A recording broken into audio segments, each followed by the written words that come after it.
Sin mucho más prólogo vamos a recibir a nuestra primera invitada en esta emisión de Ciudadanos. Vamos a recibir a Teresa Suárez. Ella es historiadora y con ella justamente vamos a repasar parte de lo que haya ocurrido en estos 450 años, no necesariamente desde la fundación, sí desde el punto de vista de lo que tiene que ver con el recorrido, con una mirada, reitero, de género, feminista también, desde la historia. Teresa, bienvenida, ¿cómo va? Hola, muchas gracias por la invitación. Bueno. Muy nutrido, he visto que va a ser el programa. Sí, estamos en eso, Teresa, Sí.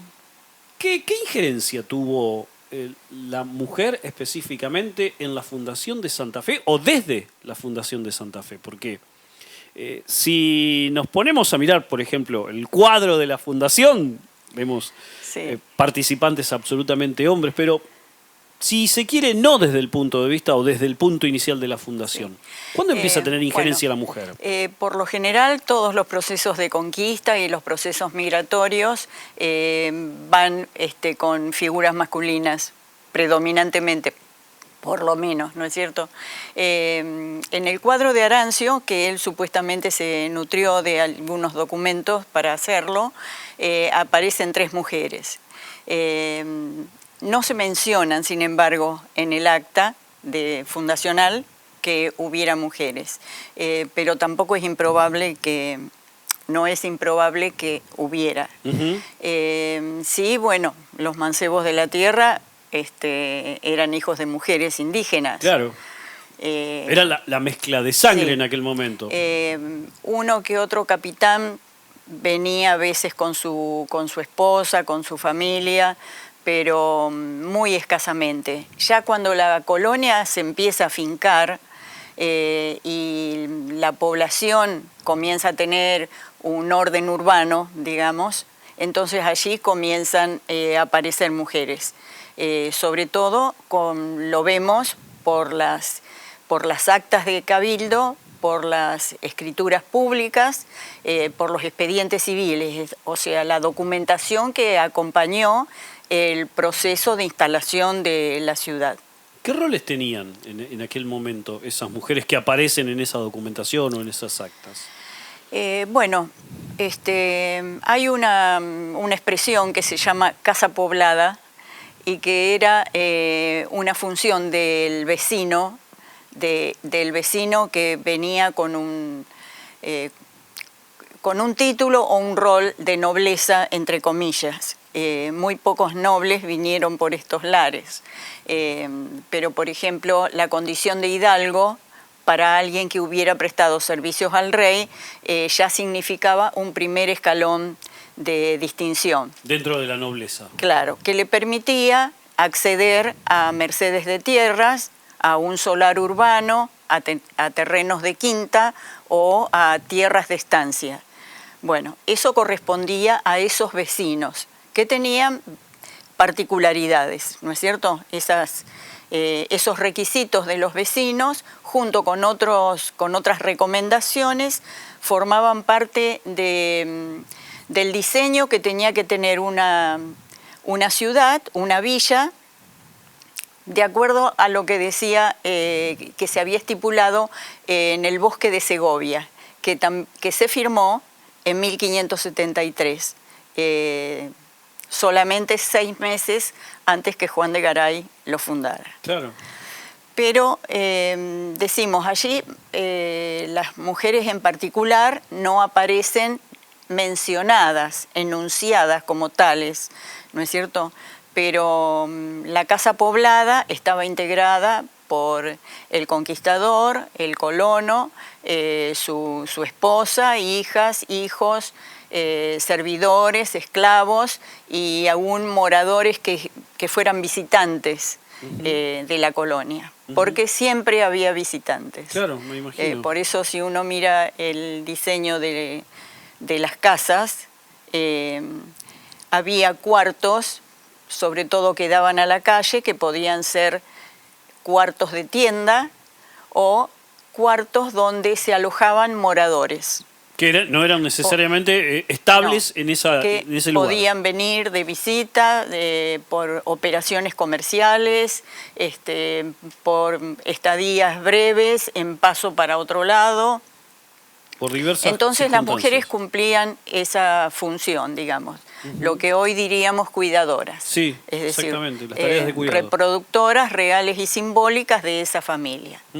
Y esa figura incluía también a las esclavas, que también formaban parte de la casa, aunque con secciones diferentes, ¿no es cierto?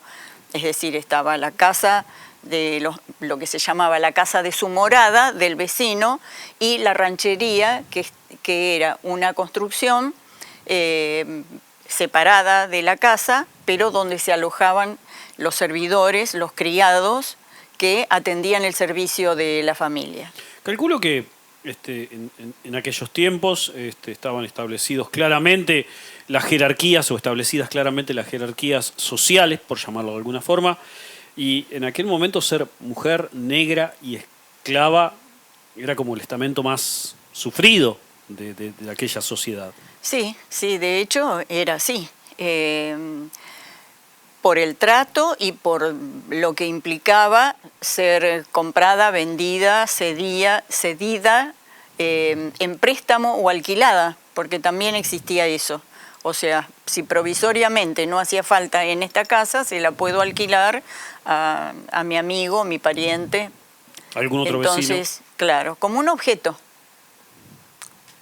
que va a prestar servicio. Y estoy pensando que incurrí en una redundancia al decir negra y esclava. Era lo mismo en aquel momento. Sí, exactamente.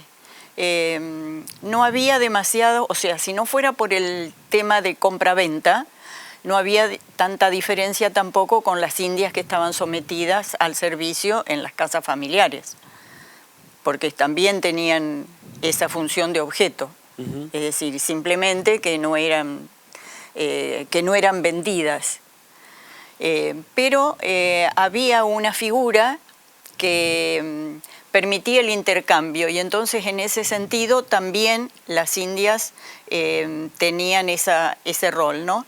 Porque, por ejemplo, cuando llegaron los españoles, había entre los charrúas indios guaraníes.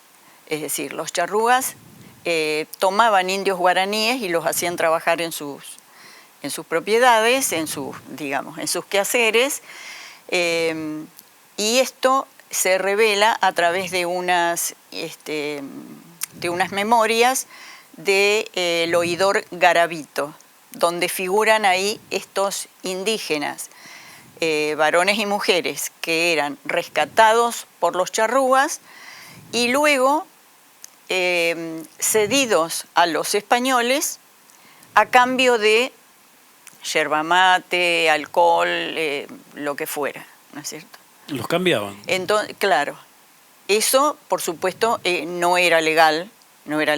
Era un mercado negro. Entonces, claro, Garavito viene y les pone penalidades y los conmina a firmar contratos, a establecer las obligaciones que tenían que tener cada uno. Es como poner blanco sobre negro de esa situación. ¿Y en la alta sociedad qué pasaba con las mujeres? ¿Cuáles eran sus roles? Calculo que no había un poder de decisión. No, digamos que si uno se traslada a la época, la vida era bastante incómoda, ¿no es cierto? Es decir, tenían servidoras que atendían sus necesidades, pero es decir, imagínense lo que nosotros dependemos del agua, por ejemplo. Había que ir a buscar el agua al río. Claro, siempre había una esclava que podía ir al río y traer agua, pero no era una vida tan regalada como uno podría imaginarse. O sea, era bastante penosa. De todas maneras, estas mujeres tenían acceso a lo que se llamaban los bienes de Castilla, que era ropa, terciopelos, gobelinos, había distintas telas que les permitían hacer sus trajes, ¿no es cierto? Eran artículos caros en ese sí, momento. Sí, eso aparece con detalle, ¿no es cierto?, cuando se hacen los inventarios de bienes, aparece ese repertorio del ajuar doméstico. Entonces, esas labores eran realizadas por mujeres. Hablando, y nos queda un poco de tiempo, pero también se me ocurre pensar que una parte importante de la historia de Santa Fe la trazó la carrera militar del brigadier López. ¿Allí hubo presencia femenina que no esté visibilizada, pero que haya sido trascendental en esa carrera? Bueno, se mencionan mujeres que recomendaban o pedían que las tropas se trasladaran de la ciudad, que no ocuparan los ámbitos domésticos, pero como que hubieran ejercido las armas, a eso te referís. Entre otras cosas. Sí, yo no las he visto. Puede ser que en los fortines, en los cantones, hubiera. Tareas de enfermería, Porque, claro, cuando era necesario reclutar tropas, las familias rurales a veces se quedaban en tareas de agricultura, las mujeres con los hijos se quedaban cultivando sus pertenencias, pero también es posible que hayan sido... Por ahí mencionan que en los cantones había mujeres que cocinaban, hacían huerta, etcétera. Pero no tareas a la par, como por ejemplo era el caso de Macacha Güemes con Güemes, el prócer salteño. Así, figuras salientes de las que tengamos biografías no he visto. Aquí en Santa Fe no. Sí. Aquí en Santa Yo Fe siempre digo no vi porque no me extrañaría que en algún momento apareciera un documento. Sí, claramente. Claro. También está esa posibilidad dinámica dentro de la historia de que aparezca justamente algún rastro en la historia desde esa parte. Pero es llamativo porque... y es una lástima también. Sí, no, porque hay libros escritos sobre fortineras muy importantes. Eso fue bastante común durante la conquista del desierto, se mencionan labor de muchas mujeres. Sí, claramente. Y en el periodo revolucionario hay menciones acerca de las tropas. En las tertulias las mujeres hablaban de las funciones que cumplía el ejército, de cuestiones políticas, ¿no es cierto?, o de idearios, había en las tertulias, aparecían. ¿Algún tipo de influencia había en ese sentido? Claro, es decir, información política, digamos. Tal cual. Ahora, así, con armas directamente, no lo he visto. Teresa, muchas gracias por tu tiempo y desde ya que en algún otro momento volveremos a convocarte para seguir hablando sobre la historia en este sentido. Bueno, cómo por no, favor, muchas gracias. A disposición. Teresa Suárez con nosotros, historiadora, nos ayudó a mirar con un poco de perspectiva de género la parte de la historia santafesina, no la historia, sino parte de la historia santafesina, teniendo en cuenta el punto inicial, que es justamente el 15 de noviembre de 1573, fecha en la que se funda la ciudad de Santa Fe, allí en donde hoy se levanta Callastá. Bueno, y a partir de ahí, bueno, con alguna mirada específicamente social o dentro de la construcción de la sociedad santafesina, y también hemos tenido un poquito de lo que significó parte de la presencia femenina, obviamente, dentro de la carrera militar del brigadier.